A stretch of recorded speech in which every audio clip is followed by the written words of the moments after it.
ఓం నమ శివాయ. శివానంద లహరి. రోజుకో శ్లోకంలో ఈ రోజు మనం 57వ శ్లోకం నేర్చుకుందాం. ముందుగా శ్లోకం. నిత్యం స్వోదర పోషణాయ సకలానుద్దిశ్య విత్తాశయా వ్యర్థం పర్యటనం కరోమి భవతః సేవాం న జానే విభో మజ్జన్మాంతర పుణ్యపాక బలతః త్వం శర్వ సర్వాంతరః తిష్టస్యేవ హి తేన వా పశుపతే తే రక్షణీయోస్మ్యహం. నిత్యం స్వోదర పోషణాయ సకలానుద్దిశ్య విత్తాశయా వ్యర్థం పర్యటనం కరోమి భవతః సేవాం న జానే విభో మజ్జన్మాంతర పుణ్యపాక బలతః త్వం శర్వ సర్వాంతరః తిష్టస్యేవ హి తేన వా పశుపతే తే రక్షణీయోస్మ్యహం. చక్కగా ఆది శంకరాచార్యుల వారు ఈ శ్లోకంలో ఏం చెప్తున్నారు? మనం ప్రతిరోజు ఏం పని చేస్తుంటాము, దేనికోసం పాటు పడుతుంటాము? పొట్టని పోషించుకోవడం అనే పనిలోనే మన జీవితం అంతా వెళ్ళిపోతుంది. దాని గురించి మనకి చక్కగా వివరిస్తున్నారు ఈ శ్లోకంలో ఆది శంకరాచార్యుల వారు. అదేందో ఒకసారి చూద్దాము. ముందుగా ప్రతి పదం యొక్క అర్థం తెలుసుకొని ఆ తర్వాత అర్థం చూద్దాం. ఓం నమ శివాయ.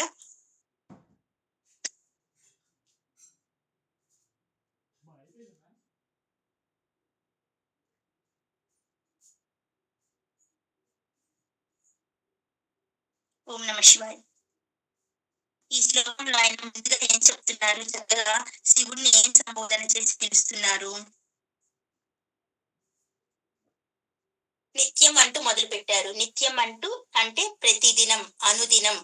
స్వోదర పోషణాయ, సా ప్లస్ ఉదర అంటే స్వోదర పోషణాయ అంటే తన పొట్టను పోషించుకొనుట కొరకు. విత్తాశయ, విత్త ప్లస్ ఆశయ. విత్తము అంటే ధనము అనే అర్థం అందరికీ తెలుసు. ధనం సంపాదించడం అనే ఆశతో. సర్వాన్ అంటే ధనము గల వారి చుట్టూ, ధనము గల వారందరినీ. ఉద్దిశ్య వాళ్ళను ఉద్దేశించి. వ్యర్థం నిష్ప్రయోజనంగా. పర్యటనం సంచారమును. కరోమి చేయుచున్నాను. హే విభో సర్వవ్యాపకుడువైన ఓ దేవా. భవతః మీ యొక్క సేవా భజనను. న జానే అంటే తెలుసుకోలేకపోతున్నాను, ఎరగలేకపోతున్నాను. హే పశుపతే సర్వ ప్రపంచ పాలకుడా. హే శర్వ ఓ పరమేశ్వర.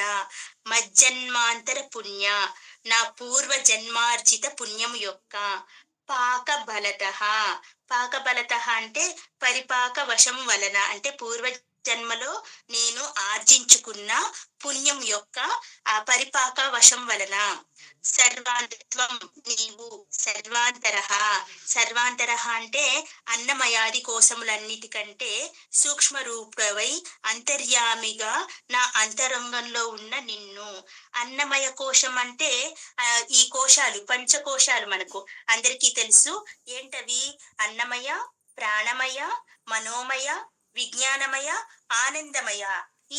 ఈ పంచకోశాలు, ఈ 5 కోశాలు మనలో ఉన్నాయి. ఆ కోశాలన్నింటిలో సూక్ష్మ రూపుడవై ఉన్నాడంట అంతర్యామిగా మన అంతరంగంలో ఆ పరమేశ్వరుడు. ఇది మనందరికీ తెలిసిన విషయమే. పంచకోశాలలోనూ ఆ పంచస్వరూపుడు ఉన్నాడనమాట. తిష్టస్యేవహి ఉన్నావు కదా. తేనహ ఆ హేతు చేతనైనా. తే నీకు. అహం నేను. రక్షణీయ రక్షింపదగిన వాడను. అస్మి అవుతాను. నువ్వు నా లోపల ఉన్నావు.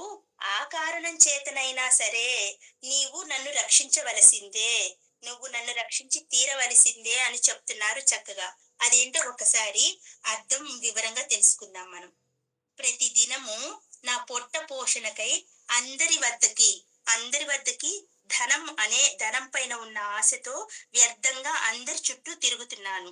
ఓ ప్రభు, నీ సేవను తెలుసుకోలేకపోతున్నాను. అంతటా వ్యాపించిన ఓ శివ, నా పూర్వ జన్మ పుణ్యము ఫలించిన ప్రభావము చేత నీవు నాలో ఉన్నావు. ఏ ఏ జన్మలో చేసుకున్న పుణ్యమో ఆయన మనలో ఉండి నడిపిస్తున్నాడు. అలా నీవు నాలో ఉన్నావు. అందుకైనా సరే నేను రక్షించదగిన వాడనే. నీవు నన్ను రక్షించను అని ఈ సంసార చక్రంలో పడేసి వెళ్ళిపోతావేమో. నీవు నన్ను రక్షించి తీరవలసిందే. ఎందుకంటే అర్హత నాకుంది. ఎలా వచ్చిందంట ఆ అర్హత ఈయనకి? అంతటా వ్యాపించి ఉన్న శివుడు పూర్వజన్మ పుణ్యం వలన మనలోనూ వ్యాపించి ఉన్నాడు. అన్ని రకాల ఆ శరీర భాగాల్లో ఆయన వ్యాపించి ఉన్నాడు. పంచకోశాలుగా మనకి ఇంకా ఇందాక చెప్పాం కదా, 3 రకాల శరీరాలుగా, 3 గుణాలుగా, త్రిగుణాలుగా అంతటా మనలోనే వ్యాపించి ఉన్నాడు శివుడు. దానికోసమైనా సరే నువ్వు నన్ను రక్షించి తీరవలసిందే. నేను ఎంత చెడ్డవాడినైనా సరే నన్ను నీవు తప్పకుండా రక్షించి తీరవలసిందే అని చెప్తున్నారు ఆది శంకరాచార్యులు. అదేంటో మనం ఒక్కసారి వివరంగా తెలుసుకుందాం. ఎంత చక్కగా మొదలు పెట్టారో చూడండి. పొట్ట పోషించుకోవడం ఒక్కటే నాకు కావాల్సింది స్వామి అని చెప్తున్నాడు. తనకి పరమశివుడిని సేవించుట యందు నేర్పు లేదంట. ఎవరికి? ఆదిశంకరాచార్యుల వారికే ఆయన్ని సేవించుట యందు నేర్పు లేదంట.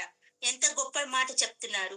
మనం అదే ఇంత కొంచెం తెలిసినా సరే నాకైతే ప్రపంచం మొత్తం తెలుసు అని చాటుకుంటాం. ఆయన ఏమంటున్నారు? నిన్ను సేవించుట యందు నాకు ఏమాత్రం నేర్పు లేదు స్వామి. అలాంటి నేర్పు లేని వాడిని కరుణించవలసింది కూడా, ముందుకు నడిపించవలసింది కూడా నీవేను. ఎందుకు? శివుడు అంతటా వ్యాపించి ఉన్నాడు, మనలోనూ వ్యాపించి ఉన్నాడు, నాలోనూ వ్యాపించి ఉన్నాడు. నాకు అసలు నిన్ను ఎలా సేవించుకోవలసిందో చెప్పవలసింది కూడా నీవే స్వామి. నా పూర్వజన్మ పుణ్యము ఎంత మాత్రం ఉంటేనో నువ్వు నా వెనుక నిలబడి నన్ను నడిపిస్తున్నావు. నా శరీరం అంతటా నిండి నడిపిస్తున్నావు. నా వెనుక వెన్నుముక్కలాగా చేరి చక్కగా నడిపిస్తున్నావు. అలా నడిపించవలసిన బాధ్యత నీదే, అలా సేవ చేపించుకోవాల్సిన బాధ్యత నీదే అని చెప్తున్నారు. పొద్దున్నే లేస్తే మనకేంటంట పని? ఈ పూటకి తిండి గింజలు ఎక్కడ దొరుకుతాయా అంటూ వెతుక్కుంటూ వెళ్తామంట. ఈ రోజు గడిచేదెలా? మళ్ళీ ఈ రోజు గడిచింది అనుకోండి, రేపటి రోజుకి కొంత నిల్వ చేసుకోవాలని ప్రయత్నిస్తూ ఉంటామంట. దానికి కాను మనకి ఏమేం కావాలి? ధనం కావాలి, దినుసులు కావాలి. దానికి కాను కావలసిన ధనం కోసము మళ్ళీ ఇతర దినుసుల కోసం వ్యర్థంగా ఎక్కడెక్కడో తిరుగుతూ ఉంటాను. అంతేకాని కుదురుగా కూర్చొని కాసేపైనా నిన్ను సేవించుకోవడం ఎలాగో నాకు బొత్తిగా తెలియదు ప్రభో అని చెప్తున్నారు. ఈ జన్మలో నేను ఇలాంటి వాడినైనా సరే, ఇలాంటి వాడిని ఈ జన్మ నాకు ఇలా ఇచ్చావు, నేను అలా వ్యర్థంగా పర్యటన చేస్తున్నాను. కానీ ఇంతకు ముందు వేరే ఏదో జన్మలో ఏదో ఒక పుణ్యం చేసి ఉంటాలే. అలా చేసిన పుణ్యం ఏదో ఇప్పుడు పక్వమై ఫలితాన్ని ఇస్తుందంట. ఈ జన్మలో అది పక్వానికి వచ్చిందంట, ఇప్పుడు ఫలితాన్ని ఇస్తూ ఉండి ఉంటుంది. అందుకే ఈ సర్వమైన పనులలోనూ నీవే నా వెనుక ఉన్నావని అనిపిస్తూ ఉంటుంది నాకు ఎప్పుడు. అనిపించటమేంది, ఆయనే ఉన్నాడు మన వెనకాల ఖచ్చితంగా. ఈ సర్వమైన పనుల్లోనూ నీవే మా వెనుక ఉన్నావని అనిపిస్తూ ఉంటుంది. పినాక ధనస్సు ధరించి నన్ను తరుముతూ ఈ పనులన్నీ నీవే చేయిస్తూ ఉండి ఉంటావనిపిస్తుంది. పినాకాన్ని ధరించి, ఆయన ధనస్సు పేరు పినాకం అన్నమాట. పినాక ధనువుని ధరించి నన్ను తరుముతూ ఈ పనులన్నీ నువ్వే చేయిస్తున్నావులే. లేకపోతే నేను కూర్చోకుండా వ్యర్థంగా ఎందుకు పర్యటన చేస్తుంటాను? నువ్వే పంపిస్తున్నావు నన్ను. నాకు అలా అనిపిస్తుంది. లేదంటే ఓయి పశుపతి, సర్వాంతర్యామివైన నీవు కేవలం నన్ను రక్షించేవాడిగా నాకు వెన్నుదన్నుగా ఎందుకు నిలబడతావు మరి? ఎంత చక్కటి వర్ణనో చూడండి. వెన్నుదన్నుగా స్వామి వారికి నిలబడి ఉన్నారంట ఆదిశంకరాచార్యుల వారికి వెనకాల. అలా ఉండి ఆ ధనస్సుతో తరిమి తరిమి నీవే పనులు చేపిస్తున్నావు అని చెప్తున్నారు. మనకి ఒక నానుడి ఉంది, ఏంది? ఆశాయాహ ఏ దాసాహ తే దాసాహ సర్వలోకస్య. ఆశ ఈ ప్రపంచానికి మనల్ని దాసుల్ని చేస్తుందంట. ఎంత చక్కటి మాట! ఆశాయాహ ఏ దాసాహ తే దాసాహ సర్వలోకస్య. మన ఆశే ఈ ప్రపంచంలో మనల్ని నడిపిస్తుంది. ఆ ఆ ఆశే ఈ లోకంలో మనల్ని దాసుల్ని అయ్యేటట్లు చేస్తుందంట. అలా చెప్తారు. కాబట్టి ఆశ కోసం, ధనం కోసము, పొట్ట గడుపుకోవడం కోసం వ్యర్థంగా పర్యటన చేస్తూ ఉన్నాను నేను ఆ వ్యర్థమైన పర్యటనలన్నీ మానేసి కాసేపు స్థిమితంగా నిన్ను పూజ చేసుకునే భాగ్యాన్ని నాకు నీవే కలిగించాలి. ఎందుకంటే పూర్వజన్మ పుణ్యం ఏదైనా ఉంటే నేను దాని వల్లే నీవు నా లోపల అంతరాత్మగా వెలుగుతున్నావు. నా వెనకాల ఉండి నడిపిస్తున్నావు. నాలో పరమాత్మగా వెలిగి నాతో పనులన్నీ చేపిస్తున్నావు. కాబట్టి ఈ భక్తి, ఈ భక్తి అనే కార్యక్రమం కూడా నీవే చేయాలి. దాని యందు నేర్పు కూడా నీవే కల్పించాలి అని చక్కగా పరమశివుణ్ణి వేడుకుంటున్నాడు ఆది శంకరాచార్యుల వారు. మనం కూడా మరి స్వామి వారిని అలాగే అడుగుదామా? నాలో ఉన్న ఓ పరమాత్మ, మీరు మమ్మల్ని మంచి పనుల కోసం వినియోగించుకోండి అని మనం కూడా చక్కగా స్వామి వారిని అడిగేద్దామా మరి? ఓం నమ శివాయ.